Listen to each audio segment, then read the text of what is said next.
Presents दादी माँ की कहानियाँ। बहुत समय पहले की बात है। किसी गांव में गंगा नाम की एक लड़की रहा करती थी, जो कि माता दुर्गा की परम भक्त थी। वह सारा दिन माता दुर्गा की पूजा पाठ किया करती थी।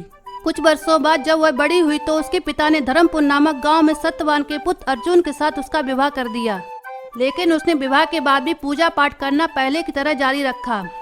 चैत्र मास की नवरात्रि आने वाली थी, इसलिए वह अपनी सास शांति से नवरात्रि का त्योहार मनाने की अनुमति मांगने के लिए गई। प्रणाम माँ जी। खुश रहो। बताओ गंगा बहू, तुम यहाँ क्यों आई हो? वो माँ जी, मुझे आपसे कुछ बात करनी है। कहो पुत्री, तुम्हें मुझसे क्या बात करनी है? माँ जी, आपको तो पता ही है कि चैत्र का महीना प्रारंभ होने वाला है। हाँ, तो उसमें क्या नई बात है? वो तो हर वर्ष आता है। अरे माँ जी, आपको नहीं पता कि चैत्र महीने के प्रारंभ में नवरात्रि का महापर्व होता है। हाँ, तो मैं क्या करूँ? लेकिन माँ जी, मैं माता रानी की हर नवरात्रि में उनका व्रत रहा करती हूँ, कन्या भोज और जागरण भी किया करती हूँ, इसीलिए मुझे आपसे अनुमति चाहिए। नहीं, मैं तुम्हें इसकी अनुमति कतई नहीं दूंगी। वैसे भी मुझे तुम्हारा ये पूजा पाठ बिल्कुल अच्छा नहीं लगता। तुम पूजा पाठ में ध्यान देने के बजाय अपने घर के कामों में ध्यान दो। अरे माँ जी, मेरी बात तो सुनिए। नहीं, मुझे अब तुम्हारी कोई बात नहीं सुननी। जाओ, जाके सबके लिए खाना बनाओ। फिर गंगा वहाँ से चली गई। कुछ दिन इसी प्रकार बीत गए। अब नवरात्रि शुरू होने में केवल एक ही दिन बचा। तब गंगा ने सोचा, ये क्या, नवरात्रि कल से प्रारंभ होने वाली है और माँ जी मुझे व्रत करने की अनुमति ही नहीं दे रही। चलो आज मैं फिर उनके पास जाती हूँ, शायद आज मैं मुझे अनुमति दे दे। प्रणाम माँ जी। खुश रहो बहू रानी। बताओ क्या काम है? माँ जी, मुझे आपसे 5,000 रुपए चाहिए। क्या 5,000 रुपए चाहिए तुमको? हाँ माँ जी, सिर्फ 5,000 रुपए। ए नखरे तो देखो बहू रानी के। कह तो ऐसे नहीं है जैसे किसी राजघराने की महारानी हो। इन्हें कोई फर्क ही नहीं पड़ता, चाहे 5,000 रुपए हो या 5 लाख रुपए हो। लेकिन मुझे फर्क पड़ता है। मेरे पति और मेरा बेटा दिन रात मेहनत करके 1 महीने का घर का खर्चा निकालते हैं। मैं तुम्हें 5,000 रुपए तो क्या, एक फूटी कौड़ी भी नहीं दूंगी। गंगा ने शांति से बहुत निवेदन किया, लेकिन शांति ने पैसे देने से साफ मना कर दिया। फिर गंगा वहाँ से चली गई। शाम को जब सत्यवान और अर्जुन घर लौटे तो गंगा उनके लिए पानी लेकर आई, लेकिन गंगा कुछ उदास दिख रही थी। सत्यवान ने उसे देखकर पूछा, क्या हुआ पुत्री, तुम बड़ी उदास दिख रही हो?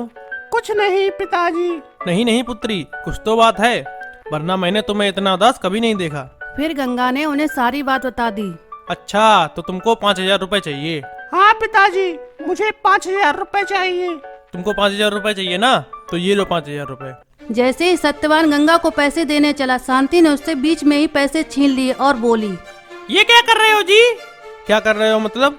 मैं तो नवरात्रि के लिए अपनी गंगा पुत्री को 5,000 रुपए दे रहा हूँ। नहीं, आप इसे पैसे नहीं देंगे, क्योंकि मैंने इसे पैसे देने के लिए पहले ही मना कर दिया है। अगर इसे नवरात्रि का त्योहार मनाना है तो अपने मायके जाके मनाए। यहाँ पर हमारे पास इतने पैसे नहीं है कि हम इसे फालतू खर्चों में उड़वाएं। ये मायके जाके क्यों व्रत करेगी? क्यों नहीं करेगी? क्योंकि अभी ये हमारे घर की बहू है। इसे व्रत पूजा पाठ जो कुछ भी करना होगा ये यहीं करेगी, ना कि अपने मायके जाकर। चलो जल्दी से इसे 5,000 रुपए दो। शांति को ना चाहते हुए भी गंगा को पैसे देने पड़ते हैं। फिर गंगा त्योहार की सारी सामग्री लेके आई, लेकिन शांति को उस पर बहुत तेज गुस्सा आ रहा था। देखो तो इस लड़की को, कैसी मीठी मीठी बातें करके सबको उल्लू बनाती है। मुझे तो लगता है ये कोई जादू करनी है। इसने सब पे काला जादू कर दिया है। मैंने सुना है यहाँ से थोड़ी दूर पर कोई अघोरी बाबा रहते हैं, उनकी कृपा से मैं स्टूडेंट से अपने परिवार का पीछा छुड़ाऊंगी। फिर शांति उस बाबा के पास गई। प्रणाम बाबा जी। जय बाबा भैरव की। बुढ़िया, मैं तेरी शक्ल देखकर बता सकता हूँ कि तू अपनी बहू से बहुत अधिक परेशान है और उससे छुटकारा पाना चाहती है। जय हो गौरी बाबा की जय हो। महाराज, आप तो बड़े ही ज्ञानी हैं। आपने तो देखते ही मेरी समस्या पहचान ली। अब जल्दी से इसका हल भी बता दीजिए। मैं हल तो बता दूंगा, लेकिन उससे पहले तुझे मुझको उसकी कमजोरी बतानी होगी। वैसे तो उसकी कोई कमी नहीं है, क्योंकि वो अपने ससुराल वालों से प्रेम ही नहीं करती। लेकिन वो माता दुर्गा की परम भक्त है और अभी नवरात्रि में व्रत भी है। क्या वो उस माता दुर्गा की भक्त है? तो सबसे पहले तुझे उसका व्रत तोड़ना होगा। जा और जाकर उसका व्रत तोड़। ठीक है बाबा, मैं आज ही जाकर उसका व्रत तोड़ाती हूँ। फिर शांति घर आ गई। घर पहुंचकर उसने गंगा को आवाज लगाई, गंगा, ओ गंगा बहू, कहाँ हो? फिर गंगा वहाँ पर आई। कहिए माँ जी, आपने मुझे यहाँ क्यों बुलाया है? जल्दी बताइए। इतनी भी क्या जल्दी है? मुझे तुमसे कुछ बात करनी है। कहिए माँ जी, आपको मुझसे क्या बात करनी है? अरे बेटा, अभी तुम्हारी नई नई शादी हुई है और मैंने तुम्हें कहाँ घर के काम काजों में व्यस्त कर दिया। मैं सोच रही हूँ कि तुम और अर्जुन कहीं बाहर घूमने के लिए चले जाओ, ज्यादा नहीं, केवल 9 दिनों के लिए। अरे माँ जी, आप ही कैसी बातें कर रही हैं? आपको मालूम नहीं कि मैं अभी नवरात्रि का व्रत हूँ? फिर आपने सोचा भी कैसे कि मैं अभी कहीं घूमने जाऊंगी? अरे पुत्री, व्रत का क्या, व्रत तो तुम अगली नवरात्रि में भी रख सकती हो।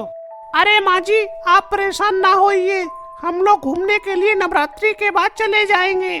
फिर गंगा वहाँ से चली गई। शांति को उस पर बहुत तेज गुस्सा आ रहा था। अगले दिन शांति उस अघोरी बाबा के पास गई और शांति ने उसे सारी बात बताई। मतलब उसने अपना व्रत नहीं तोड़ा?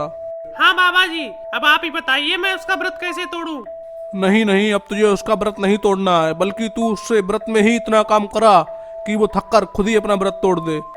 हाँ बाबा जी, आपकी योजना बहुत अच्छी है, मैं ऐसा ही करूंगी। मैं उस गंगा से इतना काम कराऊंगी कि वो खुद ही थककर अपना व्रत तोड़ देगी। फिर शांति घर पर आ गई और गंगा को आवाज देने लगी। गंगा, अरे ओ गंगा, कहाँ मर गई? बहरी हो गई है क्या? तुझे अपनी सास की आवाज नहीं सुनाई दे रही है या कान में रुई डाल के बैठी है? गंगा अपनी सास के पास आई। कहाँ मर गई थी करमजली? तुझे मेरी आवाज इतनी देर में सुनाई दी? अरे माफ कीजिएगा माँ जी, मैं वो दुर्गा माता का भजन कर रही थी, इसीलिए मुझे आपकी आवाज सुनाई नहीं दी। सारा दिन भजन, पूजा पाठ, कीर्तन यही सब करना, घर वालों की तो तुझे कोई फिक्र ही नहीं है, वो चाहे मरे चाहे जिए। लेकिन माँ जी, मैंने तो सबके लिए खाना बना के सबको खिला भी दिया। सबको खिलाया होगा, लेकिन मुझे नहीं खिलाया, समझी? वो तो आप कहीं गई थी, इसीलिए आपने अभी तक खाना नहीं खाया है। लेकिन अब तो मैं लौट आई हूँ, मेरे लिए खाना लेके आ। जी माँ जी, मैं अभी आपके लिए खाना लेके आती हूँ। और सुन, मुझे वो ठंडा खाना नहीं खाना, मेरे लिए जा और गर्मा गर्म खाना बना, और उसके बाद घर के सारे कपड़े, बर्तन, झाड़ू पोछा कर देना, घर का आंगन भी साफ कर देना, और वो भी सब 1 घंटे में, क्योंकि आज शाम को गांव की सारी औरतें अपने यहाँ पे आ रही हैं। लेकिन माँ जी, इतना सारा काम केवल 1 घंटे में कैसे होगा? और क्या तुझे ये सब काम करने में 10 साल लगेंगे? जब मैं तेरी जितनी जवान थी तब सारा काम आधे घंटे में ही कर देती थी। अब खड़ी खड़ी मेरा मुंह मत देख, जल्दी से जा और ये सारा काम खत्म कर। फिर गंगा ने ये सब काम करना शुरू कर दिया। सबसे पहले उसने अपनी सास को खाना बना के खिलाया और उसके बाद घर के बाकी काम करने लगी। लेकिन भूख और थकान के कारण उसने आधा ही काम कर पाया और वह बेहोश हो गई। उसमें और काम करने की क्षमता कतई नहीं थी। लेकिन ये क्या, स्वयं माता दुर्गा ने उसका रूप धारण करके उसके सारे काम किए। जब गंगा को होश आया तो उसने देखा कि घर के सारे काम निपट चुके थे। वह समझ गई थी कि ये सब उसकी माता की ही कृपा है। जब उसकी सास ने ये सब देखा तो वह चौंक गई कि गंगा ने ये सब काम सिर्फ 1 घंटे में कैसे किया। उसकी ये योजना भी विफल हो गई। अगले दिन फिर वो गुस्से से अघोरी बाबा के पास गई। मुझे तो लगता है तुम कोई ढोंगी बाबा हो।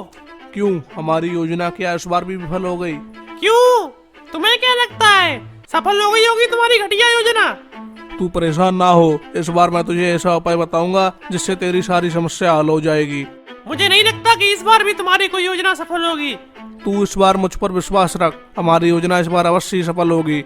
ये ले और जाकर अपनी बहू को किसी चीज में मिलाकर पिला दे। क्या है ये? ये तेरी समस्या का समाधान है, जहर। ये देखकर शांति बहुत खुश हुई और वापस घर आई। घर आकर उसने वो जहर अपनी बहू के पानी में मिला दिया। गंगा पानी पीने ही जा रही थी कि तभी उसका पति खांसते हुए आया।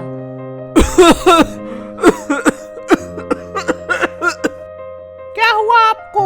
ये लीजिए, पानी पी लीजिए। गंगा ने वो पानी अपने पति को पिला दिया। पानी को पीते ही उसका पति बेहोश होकर जमीन पर गिर पड़ा। हाय राम, ये आपको क्या हो गया? उठिए जी, उठिए उठिए उठिए।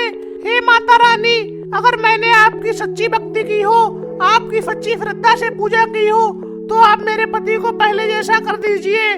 उसके पति को कोई आराम नहीं मिला। हे माता रानी, अगर आपने मेरे पति को जीवित नहीं किया तो मैं यही अभी प्राण त्याग दूंगी।